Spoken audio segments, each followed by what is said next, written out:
তবে আজ রাতে ওই ব্যক্তি মহিলার ঘরে 3টে বাচ্চাকে দেখে সেখান থেকে চলে যায়। যেহেতু একজন শ্বেতাঙ্গ লোক তাদেরকে দেখে নিয়েছে, এই ভয়ে মলিরা ওই বাড়ি থেকে চলে যেতে চাইছিল, কিন্তু মহিলা তাকে আশ্বস্ত করে বলে এখানে তোমাদের কোনো ভয় নেই। কিন্তু মহিলাটা ভুল বলেছিল, কারণ কিছুক্ষণের মধ্যে নেভিলি লোকেরা সেখানে এসে পৌঁছে যায়। মলি তার বোনেদের নিয়ে পেছন দরজা দিয়ে বেরিয়ে অন্ধকারে ঝোপের মধ্যে লুকিয়ে পড়ে। চারিদিকে ঘন অন্ধকার, কেউ তাদের দেখতে পায় না। পরের দিন সকাল হতে না হতেই ওরা আবার পালাতে শুরু করে। এদিকে মাডো যেহেতু মলিদের খুঁজছিল, সে বুঝে গেছিল এই এলাকার মধ্যে মলিরা যদি আশ্রয় নেয়, যেহেতু ঘরবাড়ি বেশি নেই, সুতরাং এই বাড়িতে আশ্রয় নিতে পারে, এবং এই জন্য সে ওই বাড়িতে চলে আসে। কিন্তু মলি বুদ্ধি করে তাদের পায়ের ছাপ মুছে দিয়ে গেছে, যে কারণে মাডো বুঝতে পারে না যে মলিরা কোন দিকে পালিয়েছে। এমনকি মাটিতে যাতে পায়ের ছাপ না পড়ে, মলি তার জন্য আরেক বুদ্ধি লাগায়। সে পাথরের ওপর দিয়ে চলতে শুরু করে, কারণ পাথরের ওপর দিক দিয়ে চললে তো আর পায়ের ছাপ পড়বে না। এবং এই জন্য মাডো অনেক চেষ্টা করার পরেও ওদের যাওয়ার পথ বুঝতে পারে না। ওদিকে কিছুটা দূর যাওয়ার পর মলিদের সাথে এক ব্যক্তির দেখা হয়। সেই লোকটা বলে, তোমাদের মধ্যে গ্রেসি কার নাম? কারণ গ্রেসি যার নাম, তার মা একটা রেল স্টেশনে তোমার জন্য অপেক্ষা করছে। আমার মনে হয় তোমার সেখানে যাওয়া উচিত। এটা শুনে মলি বলে, এই লোকটা কি করে জানলো আমাদের মধ্যে কারো নাম গ্রেসি হতে পারে? এই লোকটা মিথ্যে কথা বলছে, আমাদের এখান থেকে বেরোনো উচিত। মলি ওই লোকটার মিথ্যে কথা ধরতে পারলেও গ্রেসি কিন্তু বিশ্বাস করে নেয় যে তার মা সত্যি তার জন্য কাছের একটা রেল স্টেশনে অপেক্ষা করছে। তাই গ্রেসি মলির সাথে যেতে অস্বীকার করে আর ওই লোকটার বলা কথা মতো রেল স্টেশনের দিকে চলে যায়।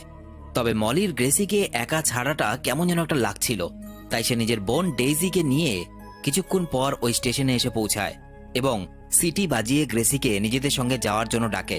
গ্রেসি অনেকক্ষণ সেখানে অপেক্ষা করার পরেও ওর মা না আসায় সে মলিদের সঙ্গে যাওয়ার জন্য প্রস্তুত হলে ঠিক তখনই নেভিলির লোক সেখানে চলে আসে আর ওরা গ্রেসিকে ধরে নিয়ে যায়। ওই ব্যক্তিটা যে কিনা রেল স্টেশনে তার মায়ের বসে থাকার খবর দিয়েছিল, সে ব্যক্তিটা খুব সম্ভবত নেভিলির জন্যই কাজ করছিল। তবে মলি আর ডেইজি আড়ালে লুকিয়ে থাকায় এই যাত্রাতে ওরা বেঁচে যায় এবং দেখা যায় প্রচন্ড গরমে কিছুক্ষণ পর মলি আর ডেইজির অবস্থা খুবই খারাপ। গ্রীষ্মের দুপুরে ফাঁকা মরুভূমিতে ওরা এই গরমের মধ্যে আর চলতে পারছে না। তৃষ্ণা মেটাতে ওরা দুজন ছোট ছোট ঘাসের থেকে জল খাওয়ার চেষ্টা করে এবং কিছুটা পথ চলার পর দুজনেই অজ্ঞান হয়ে মাটিতে পড়ে যায়। বেশ কয়েক ঘন্টা পর তাদের জ্ঞান ফেরে। মলি আকাশের দিকে তাকিয়ে দেখে একটা চিল উড়ে বেড়াচ্ছে। চিলটাকে দেখে মলির মনে পড়ে যায় তার মা তাকে বলতো, চিল তোমার জীবনে নতুন আশার আলো নিয়ে আসবে। মলি চিলটাকে দেখে আত্মবিশ্বাস পায় এবং আবার উঠে দাঁড়ায়। দূরে অবস্থিত এক পাহাড়কে অনুসরণ করে সে তার বোনকে নিয়ে চলতে শুরু করে। ওই পাহাড়ের কোলে রয়েছে তার গ্রাম। ওদিকে মলিদের কোথাও খুঁজে না পেয়ে নেভিলি এবার তার লোকেদের ওদের গ্রামে পাঠিয়ে দেয়। যদি মলি গ্রামে ঢোকে তাকে যেন সাথে সাথে সেখান থেকে ধরে নিয়ে আসা হয়। রাতের অন্ধকারে নেভিলির লোক বন্দুক হাতে জঙ্গলের মধ্যে মলিদেরকে খুঁজছে। ঠিক এমন সময় মলির মা লাঠি হাতে তাদের সামনে এসে দাঁড়ায়। এক মায়ের ক্রোধের সামনে তারা হার মেনে যায় এবং এই কারণে ভয়ে লোকটা ওখান থেকে পালিয়ে যায়। আর কিছুক্ষণের মধ্যে মলি আর ডেইজি ওদের গ্রামে এসে পৌঁছায়। ১,৫০০ মাইল পথ অতিক্রম করে ফেলেছে তারা। প্রায় ৯ সপ্তাহ অর্থাৎ ২ মাসের বেশি অধিক সময় ধরে চলতে চলতে অবশেষে তারা নিজেদের গ্রামে নিজের মায়ের কাছে এসে পৌঁছেছে। মলি গ্রেসিকে ফিরিয়ে আনতে না পারার জন্য মায়ের কাছে ক্ষমা চায়।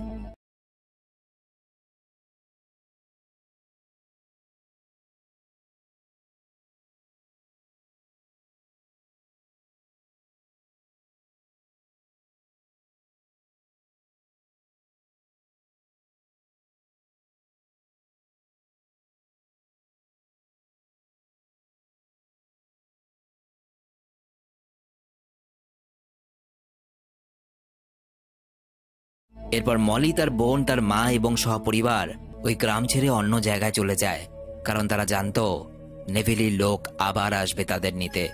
ওদিকে মলি আর ডেইজিকে ধরতে না পেরে অবশেষে নেভিলি হার মেনে নেয়। এবার এখানে বলি যে কেন আদিবাসী মেয়েগুলোকে ধরে নিয়ে যাওয়া হতো যারা কিনা হাফ কাস্ট চাইল্ড ছিল, অর্থাৎ যাদের বাবা শ্বেতাঙ্গ এবং মা অন্য জাতির ছিল।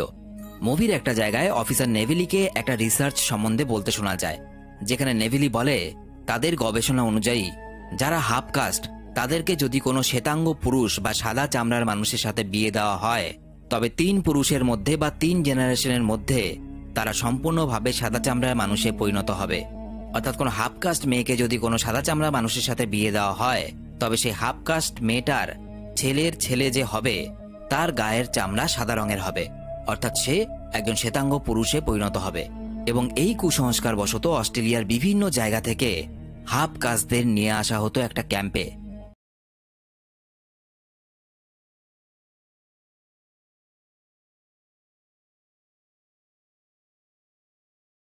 এবং এটা কালো চামড়া মানুষদের প্রতি সাদা চামড়ার মানুষদের অন্যতম একটা নিকৃষ্ট এবং কুসংস্কারপূর্ণ রীতি ছিল। এরপর দেখা যায় যেহেতু এটা সত্য ঘটনা ছিল, সুতরাং আসল যে মলি এবং ডেইজি তাদেরকে দেখা যায় তারা বর্তমানে বৃদ্ধ হয়ে গেছে। এবং আসল মলি এবং ডেইজির একটা ইন্টারভিউ নেওয়া হয়েছিল।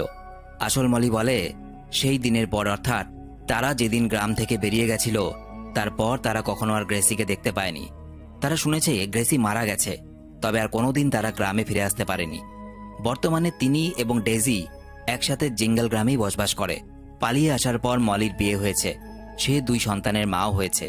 কিন্তু মলির মেয়ের যখন 3 বছর বয়স তখন নেভিলির লোক আবার তাকে নিয়ে যায় এবং তারপর থেকে মলি আজ পর্যন্ত তার মেয়েকে চোখে দেখেনি।